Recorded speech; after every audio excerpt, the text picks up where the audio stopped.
Спорттық ойындар қимыл қозғалыс әрекеттері, жарыс элементтерімен ұштасатын спорт түрлері тобы. Олар нақты ережелерге негізделіп, ойын жағдайының үнемі өзгеруімен және қатысушылардың белсенді өзара әрекеттесуімен сипатталады. Спорттық ойындар жеке, жұптық немесе командалық түрде өткізіледі және көбіне допты немесе арнайы ойын құралдарын қолдану арқылы орындалады. Спорттық ойындардың ерекшелігі қозғалыс әрекеттерінің алуан түрлілігі және жүктеменің өзгермелі сипаты.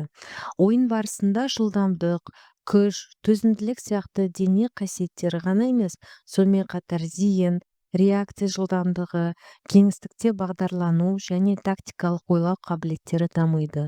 Бұл спорттық ойындарды кешенді әсер ететін тиімді құрал ретінде қарастыруға мүмкіндік береді.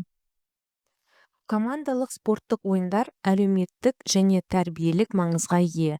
Олар ұжымда жұмыс істеу, серіктестермен келісімді әрекет ету, жауапкершілік алу және ойын тәртібін сақтау дағдыларын қалыптастырады.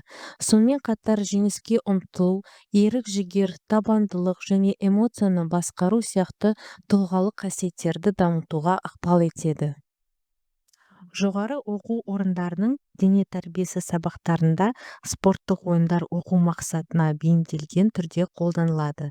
Сабақтарда футбол, волейбол, баскетбол элементтері және қимылды ойындар енгізіліп, студенттердің дене дайындығын арттырумен қатар дене тәрбиесіне деген қызығушылығын тұрақтандыруға бағытталады.